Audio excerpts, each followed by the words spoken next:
So, Yeah, well, I day. think we're live. In that case, good morning, New York. Vinnie, how are you?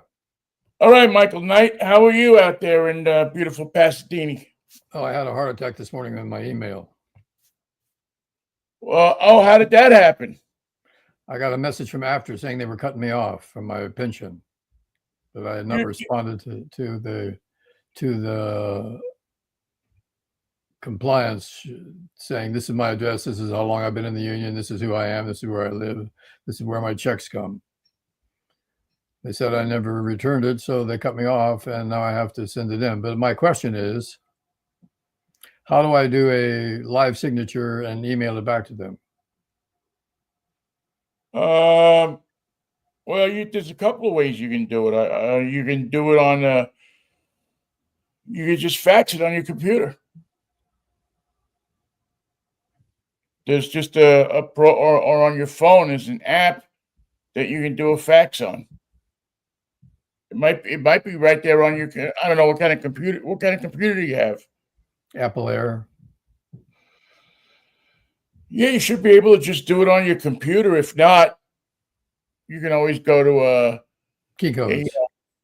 Kinko's or a FedEx or something like that and do it there. I just did it. I have a fax program on my phone,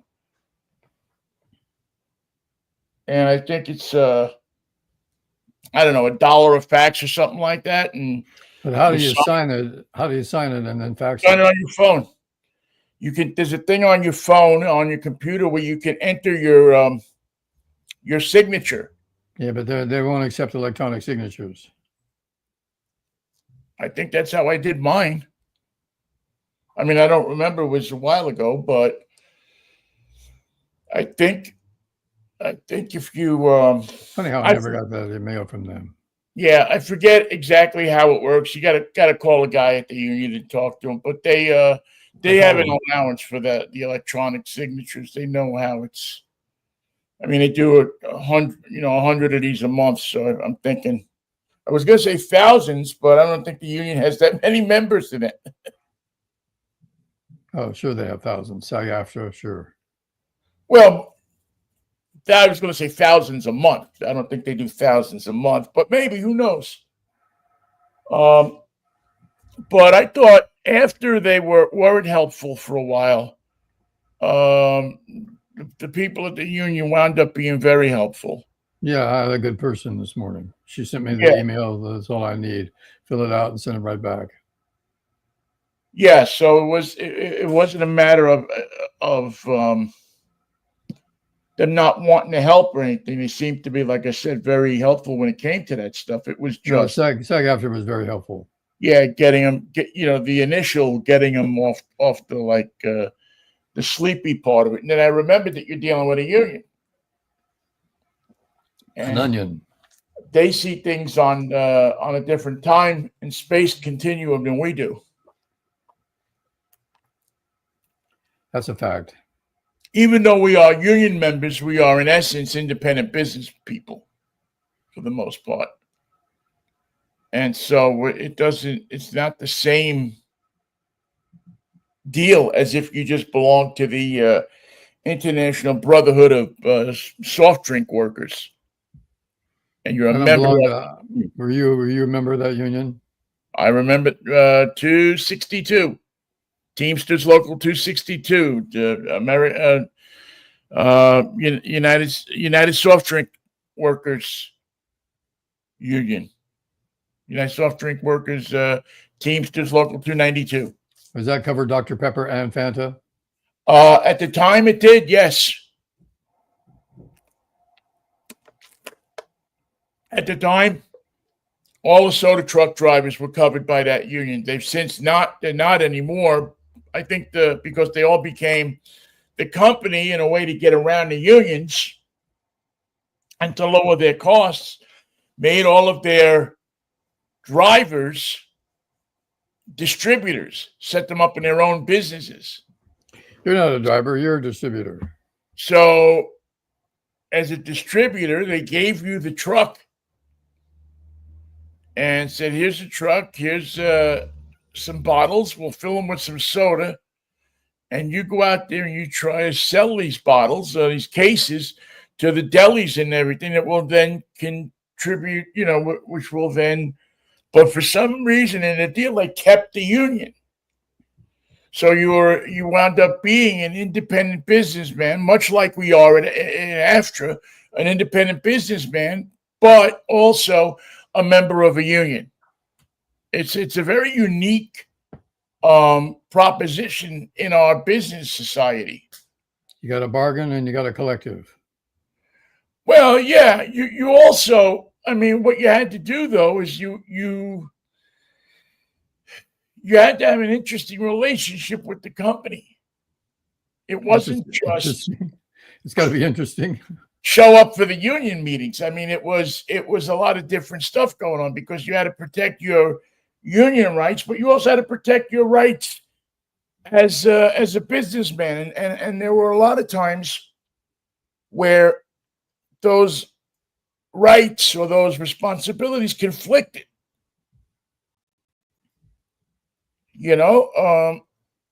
So it was not just your regular union. I mean, I'm glad I have it now, because it certainly supplies income. Not the soft drink workers union. I mean, I'm sure I got a pension there. I don't know that they even exist anymore. I'm sure there's somebody that absconded with that money. Somebody named Bernie is in Boca Raton with your money. Probably somebody named Trump is in the White House with my money.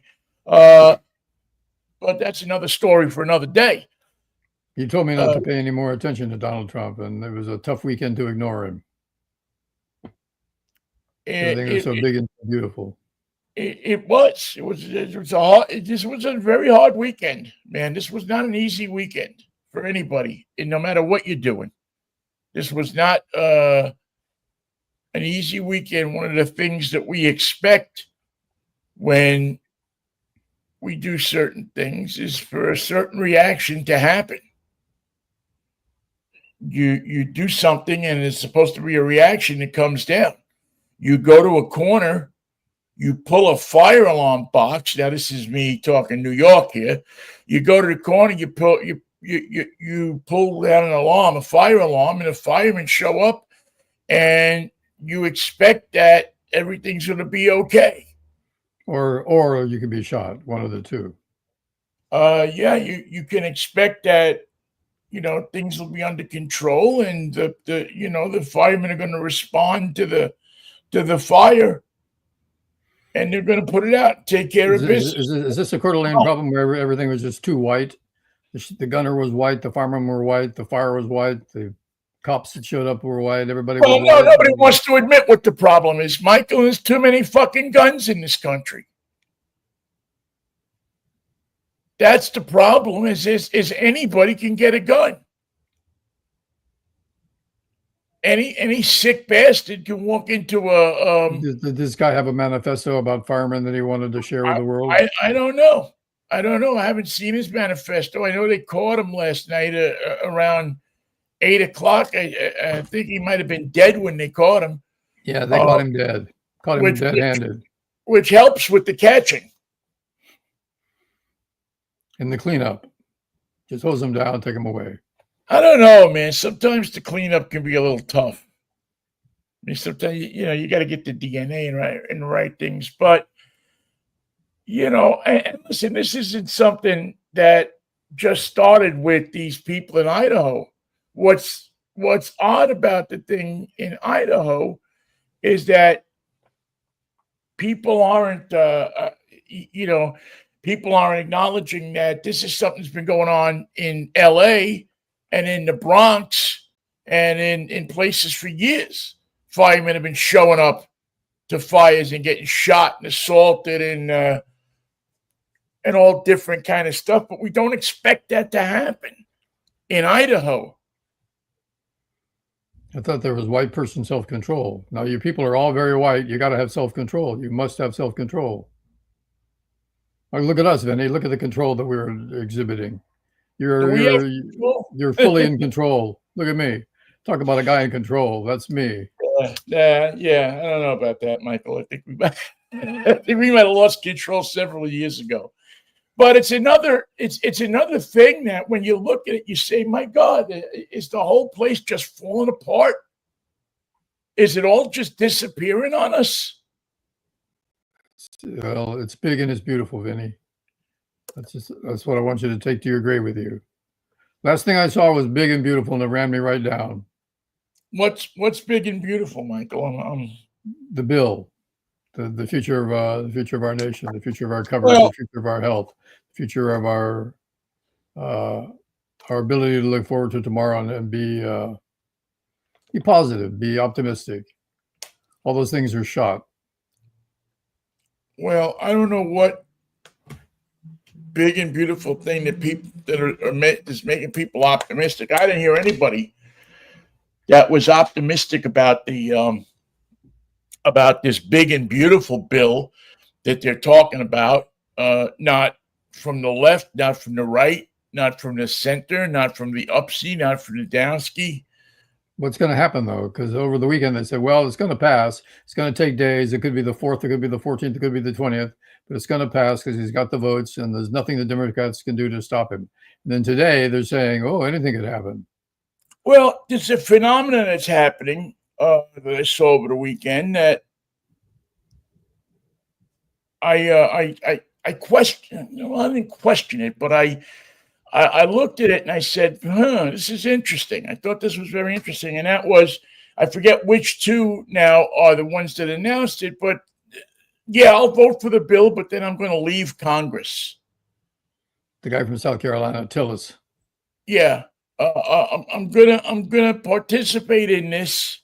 I'm gonna fuck over my constituents and then I'm out of here. But then I'm gonna split. And splitting the scene from the Lucky 13. Because I'll be gone. And Trump won't be able to do anything to me anymore because I'll be gone. Well, he can get you. He can send Usay and Kusay to go find you on your way to your car at night when you're coming back from the pancake hut. I was at the pancake hut. That's the last thing I saw. I was having a pancake. I was in the hut, and then two Trump's children came up, and that was the end of me. They never found me. Yeah, pancake. Now I want pancakes. Oh, Michael.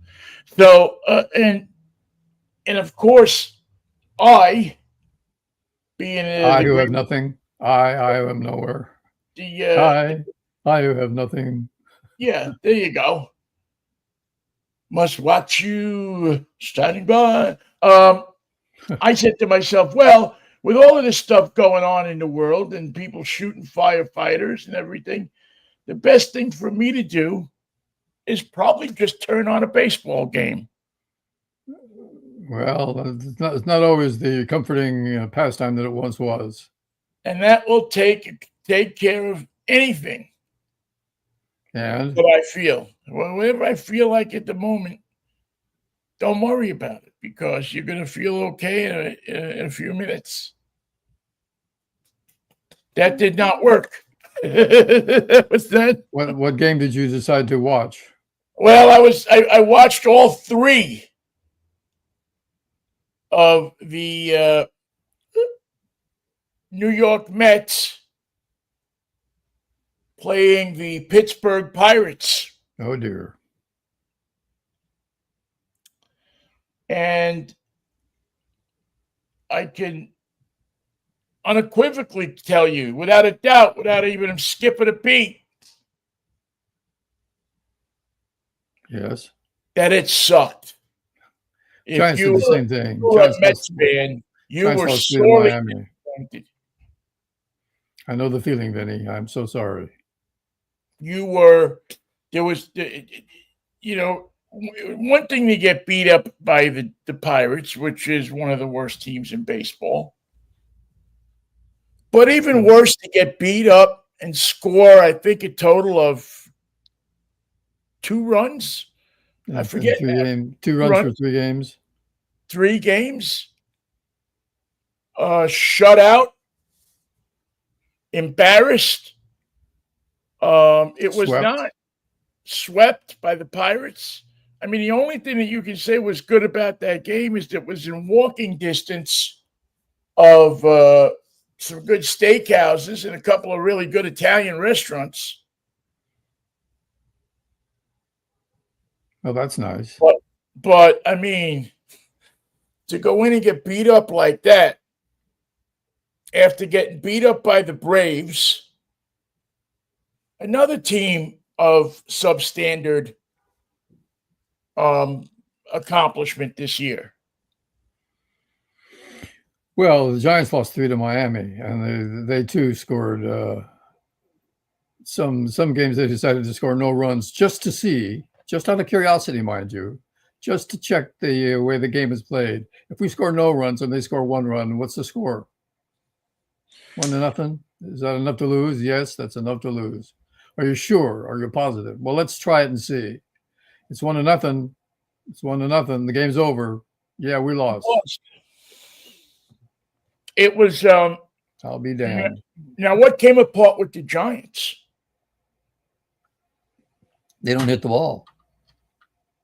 Well, so it's what's tomorrow?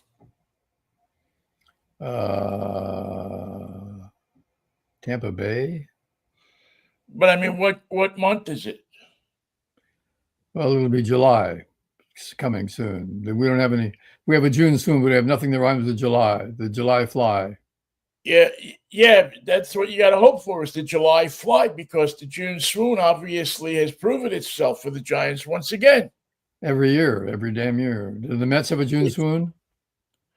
Yeah, they call it the season. So it starts in April. Starts in April and runs right through the end of October. Well, the Giants are talking about firing Bob Melvin. What are you guys going to do? Well, he certainly hasn't performed up to the standards that they thought. I mean, this one looks like a money grab to me. I'm not saying that that's the case, but of all the things that I've seen Bob Melvin go through with different clubs, he was happier in Oakland. Yeah, he was happier in Oakland. He had no excuse me. Excuse me. There wasn't any pressure on him to win every year. There was some pressure, but not like in San Francisco. He knew he had a limited budget. But he had a bunch of hungry players that always seemed to play above their expectations, above their heads, certainly above their projected averages.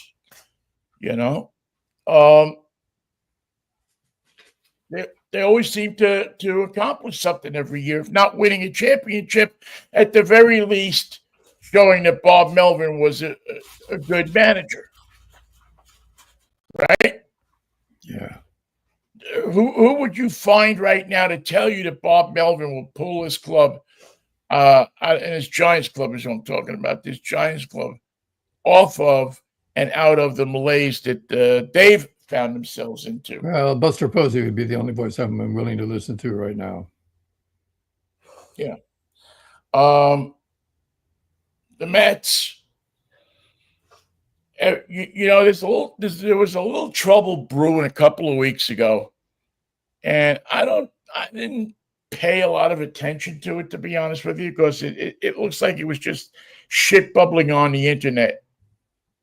But it makes me go back and start to wonder, well, what exactly is it that is having this guy have to go to his teammates and call team meetings and not participate in team meetings? And all of a sudden, this one player thinks that, has he made a mistake? Has he not made a mistake signing here?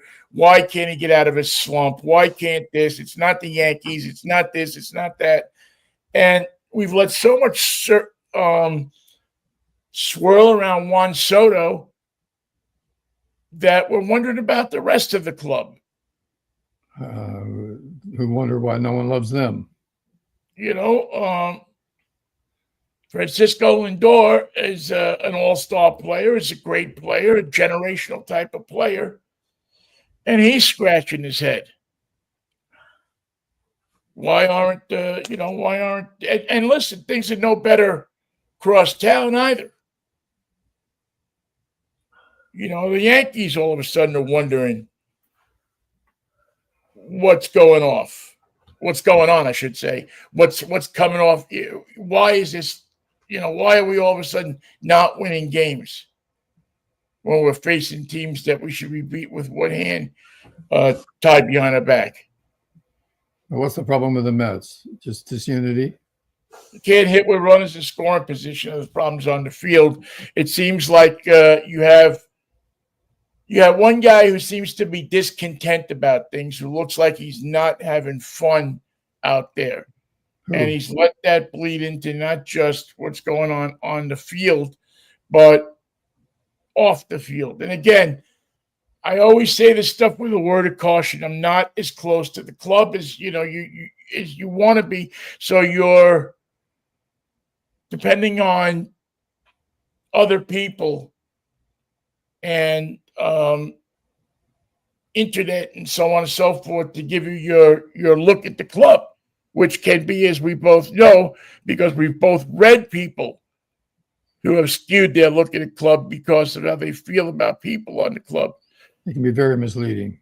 It can be very what the reality is. I mean, guys like Dick Young, on Spander, those guys, they made a career out of that. Of making you think that something was going on when nothing was going on. But it served a purpose of getting them eyes looking at their work. Made you look, dirty crook.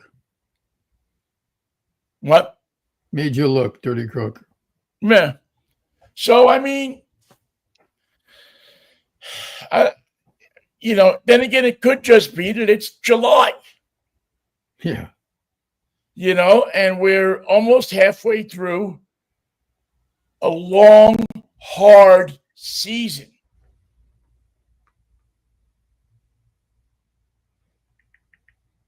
It has been a long, hard season.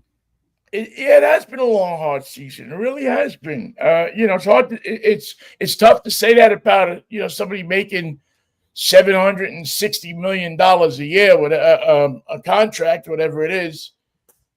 But good God, it just has been a season of there's always adjustment. There's always something going on that has somebody's knickers twisted. Something negative and something that subtracts from the team's ability. Yeah. Something that's a disturbance, something that's a bother, something that this guy may not like it, but this guy is okay with it. I thought in the Mets case with Pete Alonso coming back, that was going to be the spark that kind of put a little fire under their asses. And it should have, on paper. And it should have, and for a while I think it did. But 2 nights ago they were a game ahead of Philly, and all of a sudden, not only are they behind Philly in the standings, but they also look like a team that's beaten. Now, you know what that looks like, Michael. You've been in the ballpark when a team comes out and they look like they're beaten before batting practice. Good afternoon. We're beat, but you haven't played yet. No, take my word for it. We're beat. Show us something. Show us something different than that. Show us something. Show us that you want to be there. And the Mets don't look like that right now. Now, I think they had a team meeting yesterday. And, was the team allowed to go? Team meeting. No. Donald's probably not let the team go. Well, here's the problem with team meetings, Michael, is last year they had a team meeting and it worked. What happened? Last year they had a team meeting when they were, I even forget how much it was, but there were 14 games out, something like that. And they had a team meeting, and we know how the rest of the season went for the Mets. So sometimes those team meetings work. Right now, it seems like the team meeting here is parked somewhere else. Excuse me, I was emailing with after. The team meeting doesn't always air the differences that it's supposed to. It doesn't always achieve what it's supposed to. These guys are not geniuses in many cases. And calling a team meeting is not always the best idea. Depends on who you're meeting with. When the team meeting's over, you're angrier than you were before it started. I went to a team meeting once and Muhammad Ali was standing in the room. I consider that one of the best team meetings I was ever at. So that's a good team meeting. You can't get that kind hardly anymore. Certainly not with Ali. No, he's not making many of his appearances anymore. No. You could see him doing a team meeting like sitting on a throne in the middle of it's not even any chair he sits in becomes a throne. True enough. It's the king is here. It's really something phenomenal to watch. It's having been lucky to see that in life, I could think the only Ali related thing that would be better would be to watch him levitate somebody off of the clubhouse carpet. I remember once walking through an airport and there was it was a busy airport. I can't remember which one it was. Could have been SFO. And the crowd sort of parts and there's Ali with people. What would you sign this? And he's just walking along and being himself. But to see the waters part and to have a god walk through was pretty strange. It was startling to see it.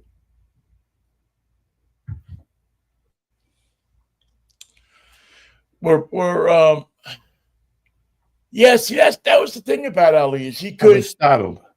He startled people. He touched regular people walking through an airport, but yet he also affected athletes, people of high, people of high intelligence, people of high physical ability, people of high business ability.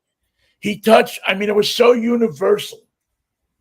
The way he touched people, the way he was able to put his charm, his influence, his personal imprimatur on people. You never forgot when you met him. No, not likely. You never ever forgot it. You never forgot him. You never forgot his name. You never forgot anything about Muhammad Ali that you had retained in your mind, whether it be an autograph, a hello, a handshake, a fun little jarring sparring thing. You knew date, place, time, and that was his gift, and he was aware that he had it, but I don't think he knew where it came from. No one did. It was I don't think he knew either. I wish I would have caught him live in person in later years in his life when he had it even more. When the Parkinson's disease that he had, while God had taken away all his gifts, what normal people or what some people would consider to be his gifts,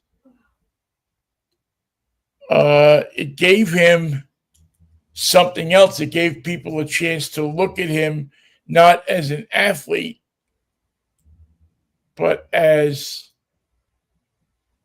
a messenger. Yeah, as a person who took a second to talk to people, who took a second, even though he wasn't communicating in a way that you and I would communicate. He had that thing, that ability to just stand in front of you and look at you and communicate with you. Just be Ali. All he had to be was Ali, and I think that's what he got. I think that's what he developed with even with the Parkinson's disease. Parkinson's disease, was that ability to touch people on a different level, a soft level, a non, people were used to float like a butterfly, sting like a bee. How come he was invited to the team meeting that you attended or knew about? He just showed up at camp. He was down in spring training, and I guess they had gotten a call and said, Muhammad Ali's in the area. He'd like to stop by and say hello. Come on. And the receptionist was smart enough to say, yeah, come on. Damn right. And, I guess it was set up through the traveling secretary, I believe, Ron Spellacy had set this up. But he showed up at camp. They let him in. He went into a team meeting in the clubhouse. Had a few inspirational words for the boys. No, actually, that was the interesting thing, Michael, is he didn't have inspirational words. He kind of stood there. And the entire team, led by Mike Cameron, broke into Ali, Kumbaya, Ali, Kumbaya. The famous Ali chant. Rumble in the jungle. And the place, it was amazing to watch. You're sitting in the middle of this room and you're panning the room. You can't take pictures. And they kept that rule in force. I'm sure somebody snuck a picture because it was in the early days of cell phones. But to watch Mike Cameron, Edgar Martinez, I'm trying to think of which of the big athletes were there. The guys that went out, Junior, I think I said him already. I forget, there was somebody else. Was it? I'm trying to think if it was Ricky Henderson that was there at the time. I'd have to look and see what exact year it was. But I think, if I'm not mistaken, Ricky Henderson was there at the time. And Ricky had just come off of winning a Olympic gold medal for baseball. Where were the Olympics played that year? I forget, but I remember Ricky bringing his medal to camp. And it was another amazing moment to be standing with an athlete is gold medal, but him and Ali, I think, it was such a blur. Luckily, I took a few pictures of the day and got his autograph. But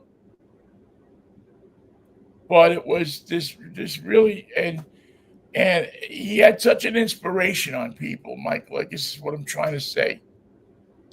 And it was he just had this inspiration on people. And I know that in a world today where we could use as much inspiration as possible, where we honor people who have no worth whatsoever, just lying sons of bitches. We don't just honor them, man. We elect them president and vice president and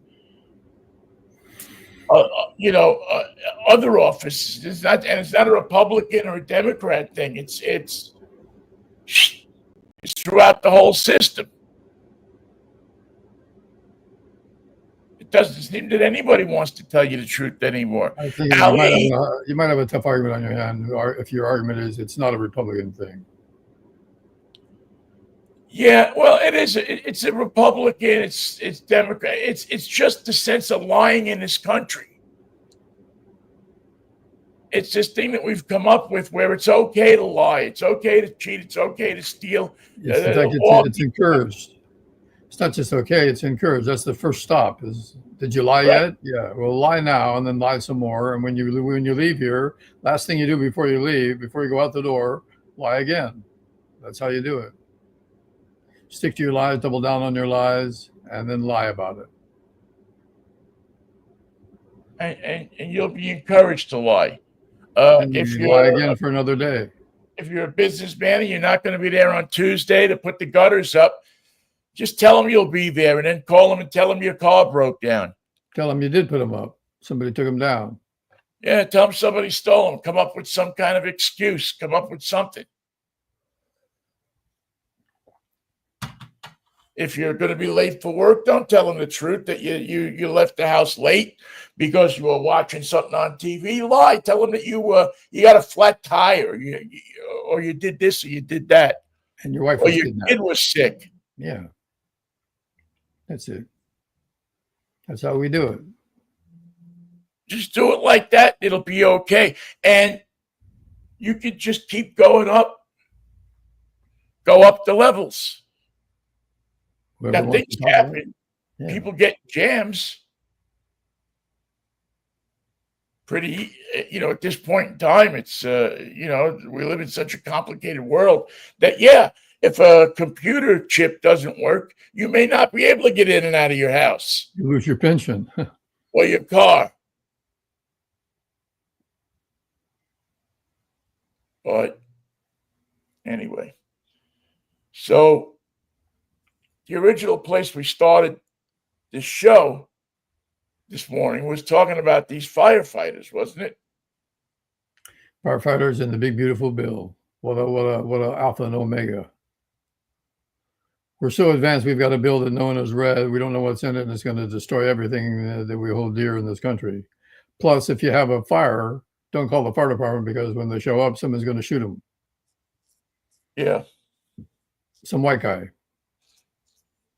And that's what's passing for life in America. In Idaho, the place where everybody's moving because it's so safe. You got your Coeur d'Alene factor there.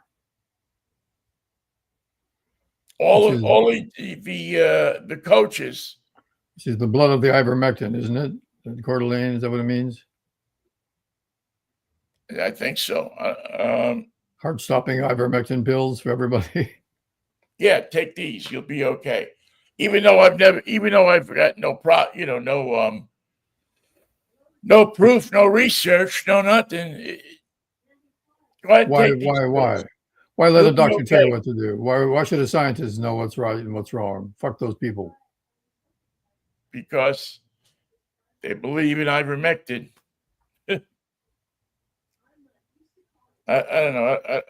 I just The whole family. It was ivermectin, Igormectin, and Bill Mectin, the Mectin brothers. God, they were funny. Oh, they come to your house. It's a laugh riot with the ivermectin brothers. they were the Bob Newhart of comedians. But it's funny, Michael. I was so put off by the world last night by the time 9 o'clock rolled around, and this nut job in Idaho was, and we don't know it's a nut job. Could be a local pharmacist. We don't know. Pharmacist. Could be a Rexall drug guy. Just kind of gone a little batty for the afternoon. He went to the edge and then a little beyond. And it's not that edge will get you; it's the little beyond fall it will get you every time. Who would start a fire and then shoot the fireman? He gave that some thought. He was prepared. He was lying in wait. What makes people do this, Michael? Why do we have a society where people feel it's okay to lie? People feel it's okay to shoot people who are trying to help other people. People think it's that these people running the country don't know anything.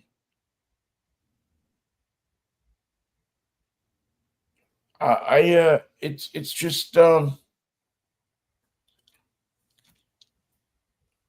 it's too easy access to guns for people who are mentally ill. Like Bobby Kennedy Jr. I don't know. Is he mentally ill? I think he might have some problems. Yes. He also is one of these guys that doesn't want a scientist or a doctor telling him what to do about medicine or healing anyone with a malady. No, we're not going to pay any attention to the doctors. We're not going to pay any attention to the scientists. We have some ideas on our own about healing.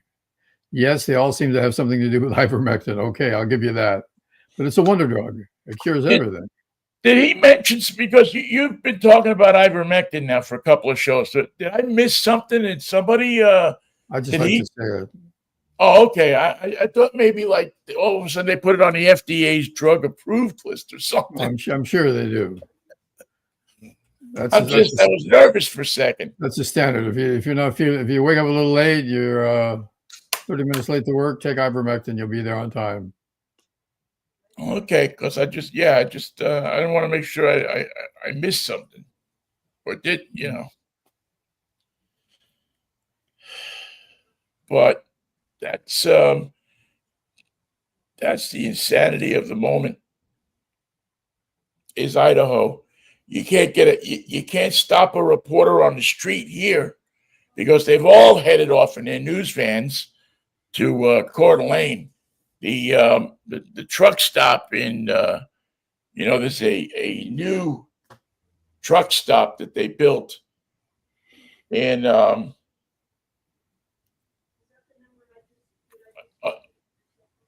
what is it? George Washington, somewhere near there, which is about halfway between Seattle and Spokane. Right. So that place must be hopping with news people because everybody's heading out to Spokane to be standing near the spot where the guy with the gun shot the fireman. They all want to be standing there, not because that they believe that that's where you're supposed to be when something like that happens. It's important to say, if you look over my shoulder, you see the spot where the fireman went down. Yeah. It's like the person on the morning news that they send outside at 5 o'clock in the morning to stand do there. A weather report in front of an empty building. Or the gas prices have changed and they stand in front of a closed gas station. With the microphone. Can we talk to you? Can we talk to you? Oh, man. So say anything you want. We'll cut it up later. Yeah, say whatever you want. We'll make it fit. Well, that's one company. You can say what you want. They'll cut it up to fit what they want. And they don't even charge you for that. They won't even send a bill to your house for that. No. That's not the kind of people they are. So they're kind and they're giving. They're fortunate. Let me edit this for you. You'll thank me in the long run. Oh, man. So those are the stories. The big bill's going to pass, Michael? Don't know.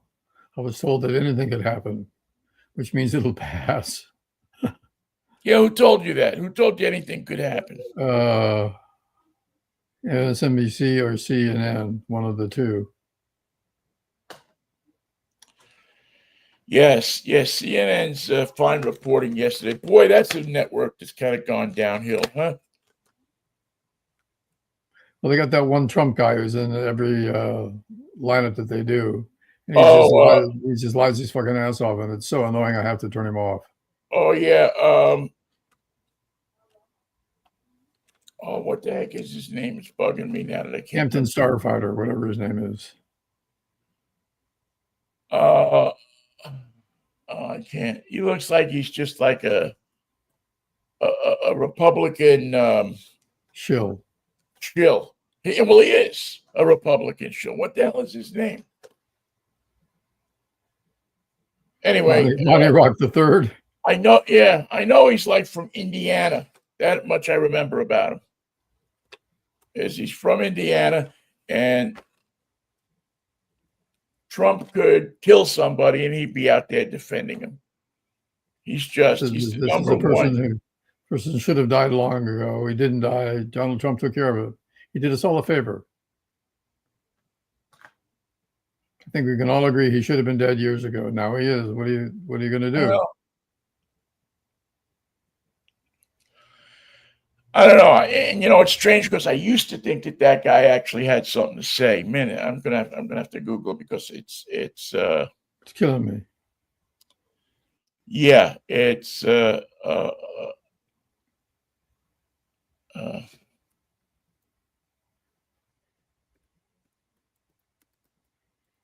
It's funny. Usually I would want to know his name too, but I don't really care about his name anymore. Oh yeah, Scott Jennings. Yeah. That the guy you're talking about? Yeah.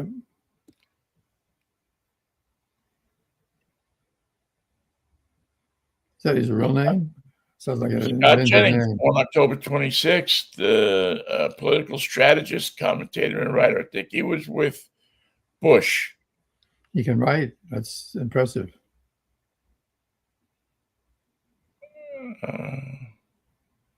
He does not appear to be a man of letters.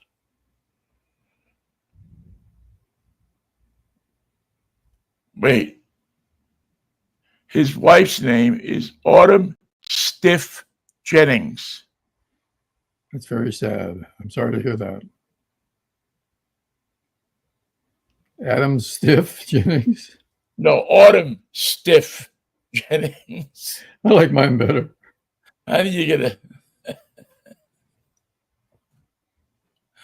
Just call me Stiff for short. Call me Stiff. Autumn Stiff. Oh, and on the same page, you have... Oh, America, what the hell happened to you? Anna Navarro, yeah, Scott Jennings, who's a Harvard guy. He's the... let's see. Scott Jennings is the founding partner of Run Switch Public Relations. It is a political commentator on CNN. Run Switch is Kentucky's largest PR and public relations agency.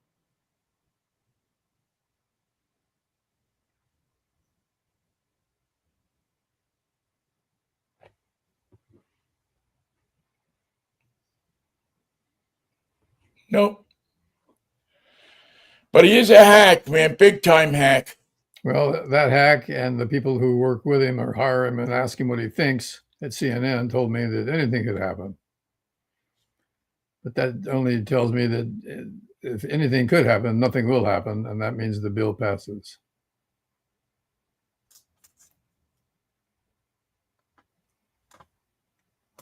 A big, beautiful, monstrous... Big, beautiful bill.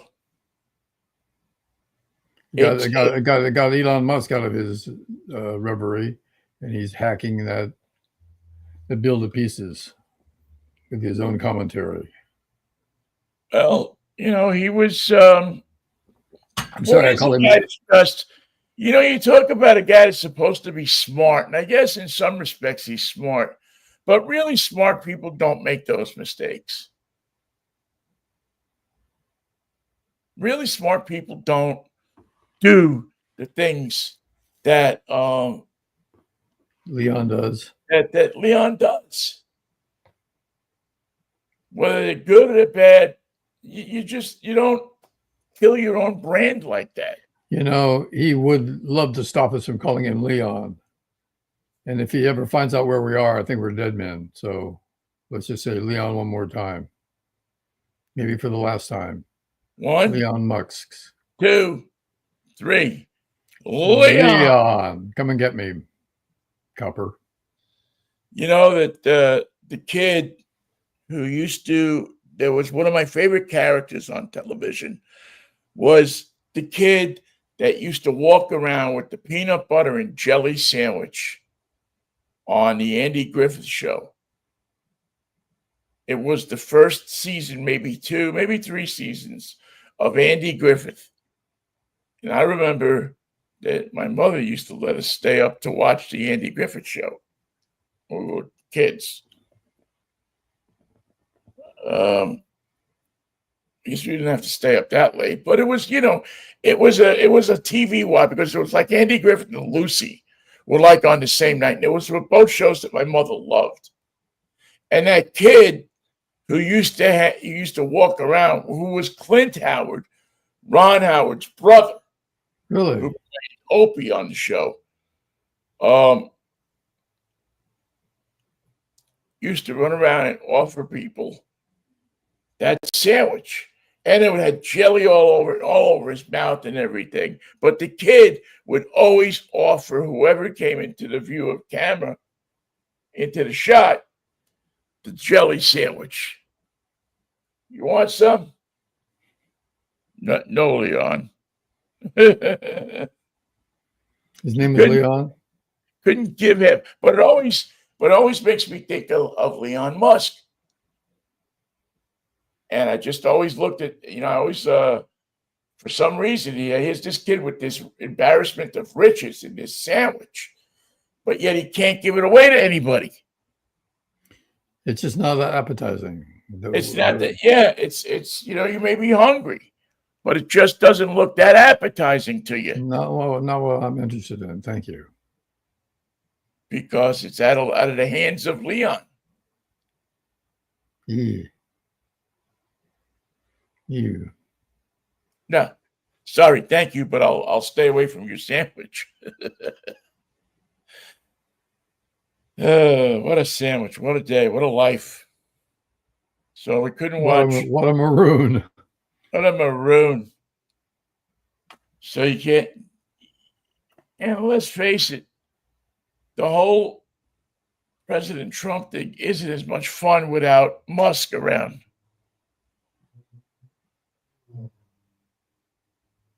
Musk and his black eye and his exploding SpaceX rockets. Wait. Oh, his black. Oh, I thought you said Musk and his black guy. And I was saying, well, what black guy are you talking about? You said black eye. Yes, I did. His black eye and his exploding SpaceX rockets. I was. He may have a black eye too. I don't know. I'm sure. Oh man, you see, there's just sometimes you're. Sometimes you just, you get so tainted with the thought of watching what you're saying that you go overboard sometimes. Oh, Mikey. Now I know why. Now I know. Now I know. I know what I wanted to bring up. It was something I've forgotten. I saw in the tributes to Lou Christie after his death last week that he married Timmy Euro. Were you aware of that? I did not know that. No. One of the great early voiced. Oh, what a voice she had. What's the matter, baby? Is it hurting you? I'm so hurt. I mean, power and drive and emotion. I mean, she packed so much into, I don't know. What was that, a 2-minute song? She was teeny. She was one of those little Italian girls with a voice as big as nature itself. She had a Luciano Pavarotti voice for a girl. She was operatic in her power and her sustain. Yeah. She really had she just went out there and just belted it, man. It came through on the record. Yeah. That's when you know somebody's good, right? I mean, you can have all of the great equipment they have today and digital processing and everything. But when you take a song like Hurt and you just put it on your thing, put it down on the turntable and put the needle on it. And it does all the work for you. And it's the hardest working 3-inch speaker in show business, man. Yep. Because that thing is sweating. I wonder if they had any kids. What kind of voice did Timmy Euro and Lou Christie's kid have? Must have had a voice. Should have had a voice. Mom had a voice. But no, I didn't know that about. I have a clip, or I've seen a clip, and in fact, I've watched it over the years a number of times. But there's a great Clip of Lou Christie from 1969 to back up his song of "I'm Gonna Make You Mine," which I don't even know if you remember the song, but it actually was a pretty big pop hit for Lou Christie back in '69. I don't remember it, I don't think. I try every trick in the book with every step that you took. Everywhere that you look, just look and you'll find I'm going to get to your soul. I'm going to get to your mind. I'm going to make you mine. Anyway, that's the short version. But Thank pretty you, big hit in New York, East Coast. I don't know about out here, but it was big because it was it made it probably made top 10 nationally or top 25 at least. And there was a little girl in the back, not a little girl, but a young woman in the background of this video that they did at this pool. And she was dancing in the background. And I looked at her and I said, man, that looks like somebody I know, but I can't place it. Suddenly. I wonder if that's Timmy Euro. I wasn't able to, because she had the bob haircut, which Timmy had. Right. And I don't remember whether she had like a diminutive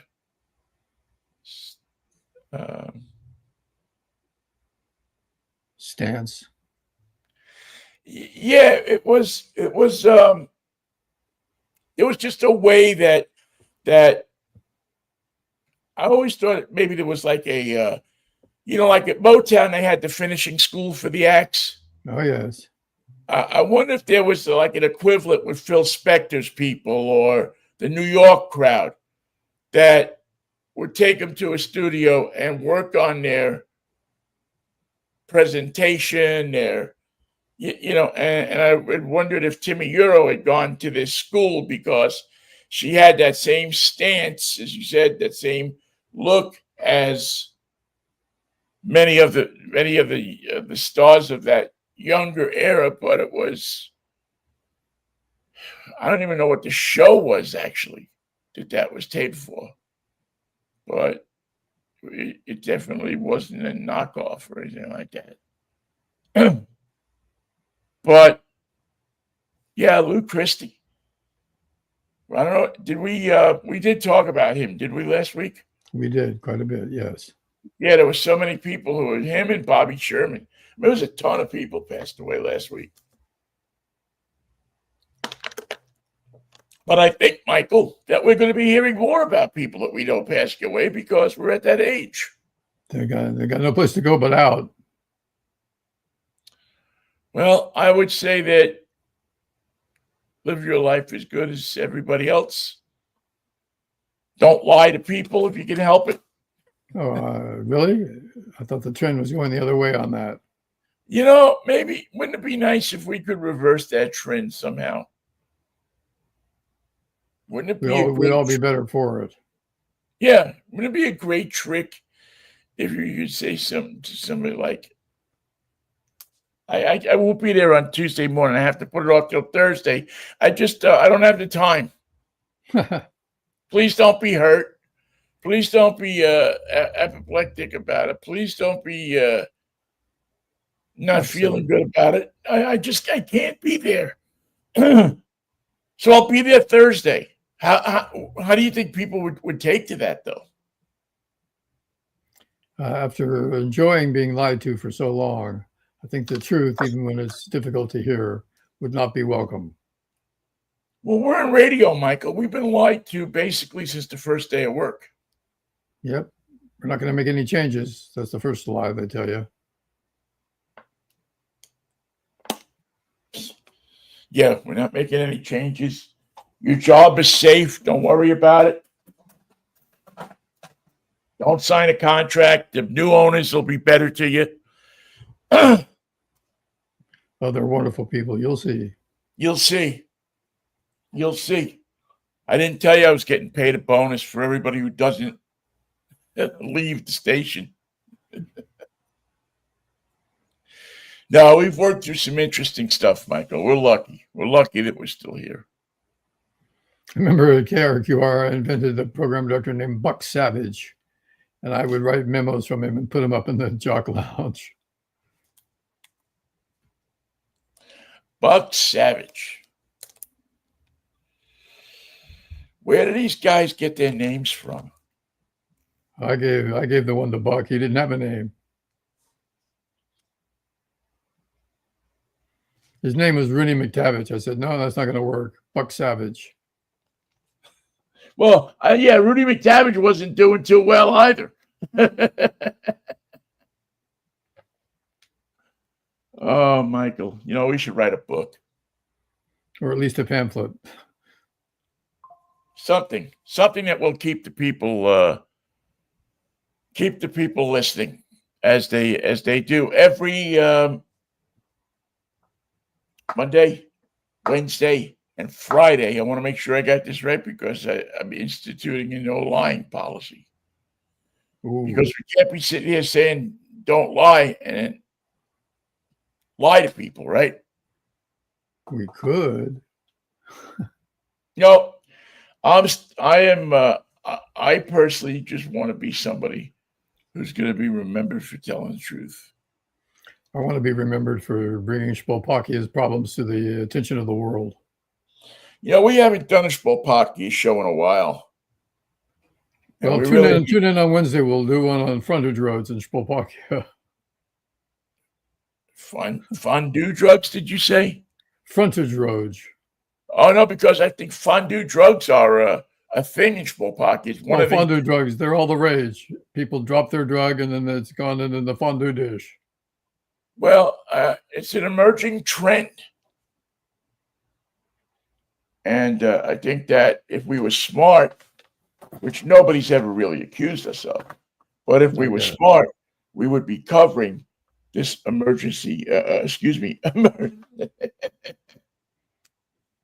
this emerging trend. I'm writing it right down right here, right now.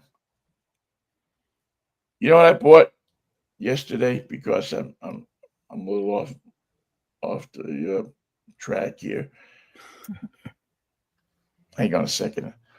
Emerging. I'm writing it down. I got a little notepad so that I could write ideas that I get, because I find that I'm losing my mind. I mean, I'm sure you've noticed it. I lost mine last night. Yeah. That my mind is just.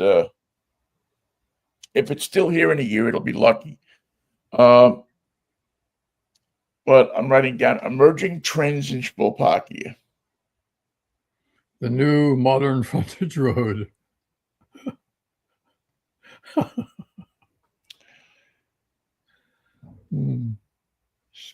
Zoos with no animals. They're big on that. They have them all over the country. No animals. Well, you know what? They're good with zoos with no animals. Zoos with small animals are good, less feeding. Except that if you let a bigger animal in, then there goes your small animal. The small animals go. All right. So this is emerging trends from Spolpakia. I don't know if it'll be Wednesday's show, but certainly in the next week or so, we should. He dies between now and then. Check into the National Content Bank and see what they have on emerging trends in Spolpakia. Thanks, everybody. And with that, I think that we will head on back to the Enos Slaughter campus of the University of California. I'll see you in the green room. And I will catch up with you if the Lord is willing, and if the creek don't rise. Peace, love, and Manischewitz, baby. I can tell you now from personal experience, it is quite a wine. What a wine. What a wine. Mikey, I see you on Wednesday, pal. Take care of yourself. See you, Vinnie. Love you. I love you too, pal. Take care. Thank you all for listening, too. We'll catch up with you on Wednesday morning around 10:10 right here on Mikey and Vinnie Take on the World. Bye-bye now.